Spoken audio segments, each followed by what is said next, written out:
Vamos!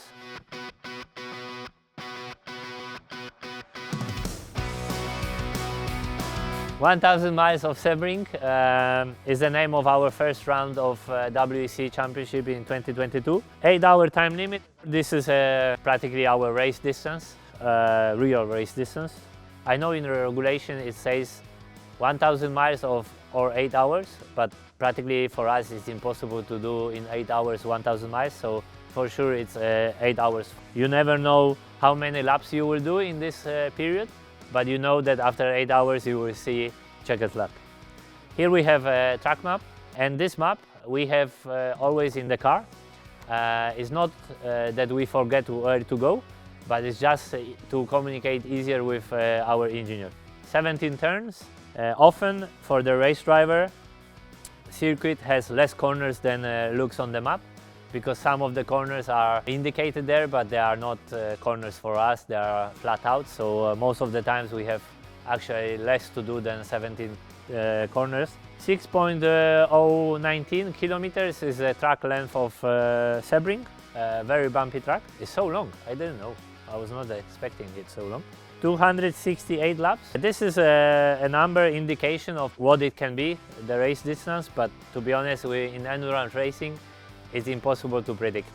And this is why also strategy is always difficult, and yes, it's quite simple, but it can get very, very complicated during the race. Sebring's favorite spot, never been there, so probably a checkered flag, because it will mean that we will see it in the finish of the race, and probably, and I hope, as high as possible. Weather and performance, this is a complicated question.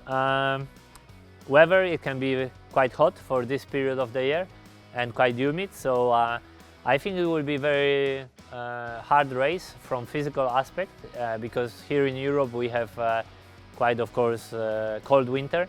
So the first time you go to race in heat, in the cockpit it can get very hot. It might be a very demanding race from physical aspects. From performance point of view, is I think, although I have never been there, a very demanding track.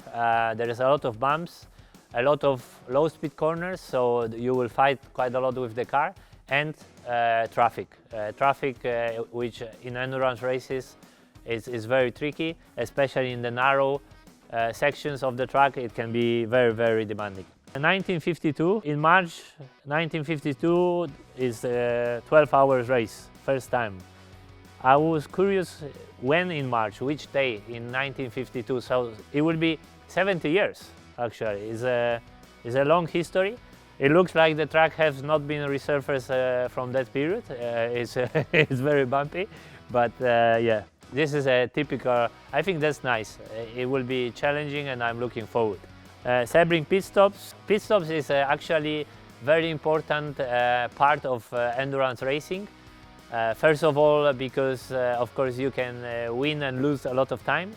Second of all, because our fuel cell is quite small in the car, so we are coming often to the pit stops, and in such a long race you can come really a lot of time. And I think it's a moment where a team, especially from a mechanics perspective, give them a real feel of being participant in the race, because they really can make you win or lose the race, and you really put a lot of effort to make your pit stops as best as you can.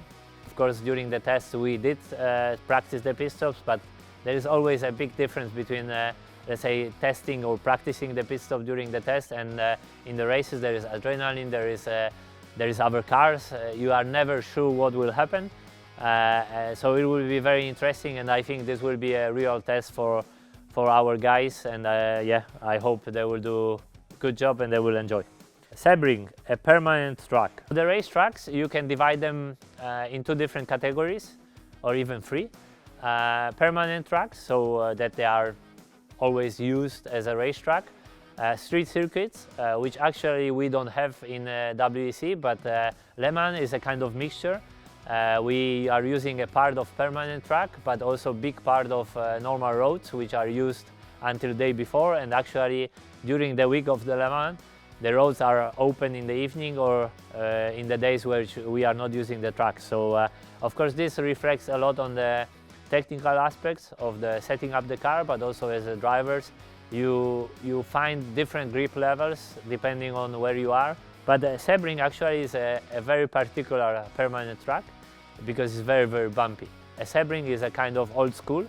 It's a bit of characteristic of all American tracks, or most of them. So for us European, it's very nice experience, and it's really something special. So this is it. I really hope you will be following us and all Prema Orlen team during our first attempt in WEC, and see you in Sebring or in front of TV.